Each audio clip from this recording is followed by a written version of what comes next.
Now, the Three Martini Lunch with Greg Corombos and Jim Garrity. And welcome, everyone, to the Wednesday edition of the Three Martini Lunch. Along with Jim Garrity of National Review, I'm Greg Corombos of Radio America. Good, bad, and crazy martinis for conservatives today, as usual. Jim, we start with the good, and we've got some good news following one of our crazy martinis from last week when it looked like the original formula for getting the top 10 candidates at the September 16th CNN debate was going to leave Carly Fiorina off the stage, even though she's doing quite well in most national and early state polls following the first presidential debate. But CNN has now changed their formula, and apparently they've decided to turn it into a movie trailer because in the critical paragraph it starts, "In a world where we expected there to be at least 15 national polls based on historic precedent, it appears there will be only 5. As a result, we now believe we should adjust the criteria to ensure the next debate best reflects the most current state of the national race in the event that any candidate is polling in the top 10 in an average of approved national polls released between August 7th, which is the day after the first debate, and September 10th. We will add those candidates to our top-tier debate, even if those candidates did not poll in the top 10 in an average of approved national polls between July 16th and September 10th. We've discussed these changes with the Republican National Committee and the Reagan Library, and they are fully supportive." So, Jim, you might have some folks saying tinkering with the rules after they've been established might not be the best idea, but when you look at the race, Carly Fiorina is clearly in the top 10 and deserves to be on the stage. Give CNN some credit for kind of looking at the situation. I'm sure there are probably some people inside telling him, dig in your heels, you set the rules, the rules are fine as they are, nobody can complain. But the rules kind of counted on there being a bunch of polling in August nationally, and there really weren't. And so in a world where there'd be a lot of polling, that would make a lot of sense. But there isn't. And so as a result of it, you had a lot of polls from July before the first debate being used to determine who was going to participate in the September debate. And, as somebody who was doing very poorly in beforehand and much better after that first debate, Carly Fiorina was pointing out, why am I being punished for not having enough polls going on when the current polls show me doing better than the ones way back in July? Makes perfect sense. It's a perfectly good thing. The only thing you might want to say is that, look, now they're expanding it to 11. I enjoyed the ability to make the Ocean's 11 joke in the Jolt today. You might say this is going to shrink the time for everybody. I think, Christie would be the guy bumped if they had stayed with 10. I think it makes perfect sense for her to be up there. And if 11's manageable, then fine. And in a way, this might be good news if you're a fan of like Rick Perry or Bobby Jindal or somebody who's on the lower tier debate, because now they have a much better chance of kind of shining and standing out in that one, maybe getting a little attention for themselves.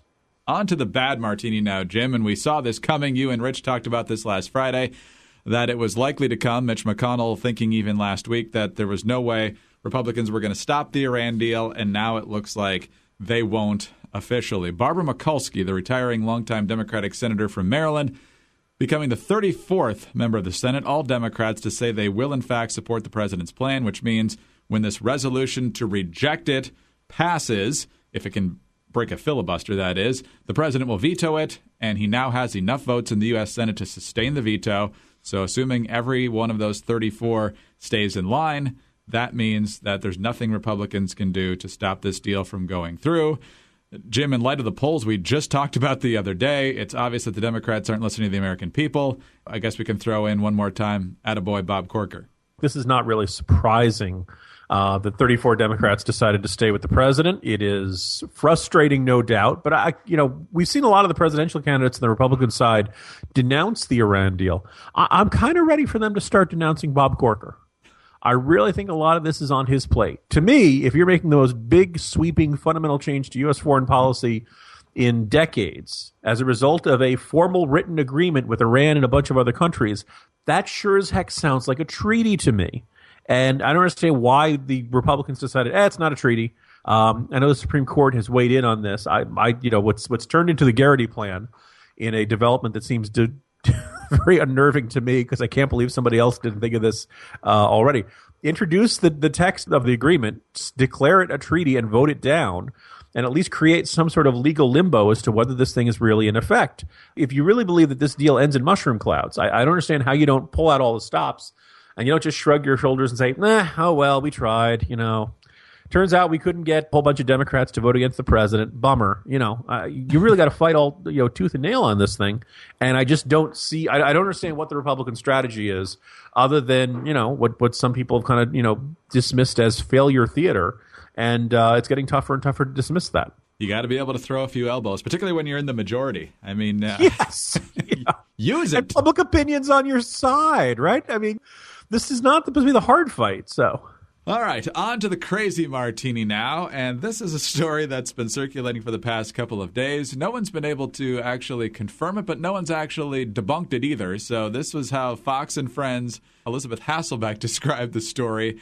This story has been floated on the internet right now and has got people outraged. Apparently, one school had a little girl named Laura who came in with a Wonder Woman lunchbox, and they sent her home with a note that said that it was too violent and that superheroes are banned from clothing, socks, shoes, any sort of fashion pieces, backpacks, and lunch boxes, because they have, quote, as said from the school, we've established requests that the children not bring any violent images into the building.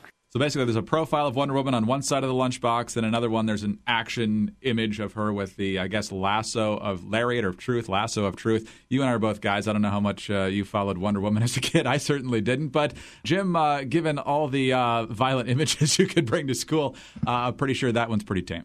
Greg, lasso-related injuries are an epidemic in our schools. Girls tying up boys, and then they can't lie. How many times? No, I salute you for recognizing that because the name of the school and the teacher are blurred out in the image posted on, I think it was originally Reddit. We don't have verification. Your typical school administrator saying, well, we have a zero tolerance policy, and that's why we do the. It's possible this is all a hoax. What's interesting is that none of us find it unbelievably implausible right. That some school teacher would say, I think superhero lunchboxes are going to turn kids into mass shooters, and thus we shouldn't allow them to, think of this as a sneak preview to a phenomenon that listeners will get really tired of come November and December, Greg. As I write in my book, Heavy Lifting, teachers feel like they're disrespected, feel like they don't get the saluted or recognized as much as they should, and maybe that's the case. They have a tough job, but there have been enough cases of these idiot teachers and idiot administrators who suspend kids for having a peanut butter and jelly sandwich they bite into the shape of a gun, or they make their fingers into a position of a gun. Like the freak out over potential violence in schools and the adoption of these zero tolerance policies has basically come to zero thinking, right? Zero logic, zero critical assessment or anything. Like you're a teacher, right? If that case, we could literally replace you with robots, because it means the moment you see somebody doing something, you can suspend them from school. A lot of principals seem to think they're sitting on the Iron Throne, right? I have decreed that, your sandwich is a threat to us. Be gone with ye. And you get to cast them out of the school. And it's just this bizarre and asinine philosophy. And it's become so widespread that if this turns out to be a hoax, it'll be kind of amusing and somewhat reassuring that there's not some teacher who's on this anti-superhero lunchbox jihad. But the flip side is that we've really come to a point where we kind of come to expect this kind of just unbelievably illogical, quasi-fascistic enforcement of cultural norms from teachers. And it just, over I don't like that superhero or something like that. So, maybe it's a hoax. And if you're the case, I think we should all stand up and salute you, Greg, for, it not, noticing a lack of detail to the story. But I think it just recognizes the fact that Americans are really losing faith in the people teaching their children. My very first book bag in kindergarten was a Superman bag. He was the Man of Steel, but in first grade, he was not able to survive after having a banana squished in him, which I had brought for snack time, and it was just too disgusting to clean up. So it was a kryptonite banana. Apparently so.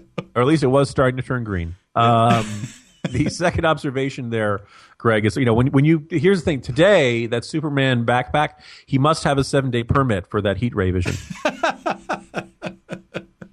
7-day waiting period, but people know where I was going with that. So. Yes, exactly.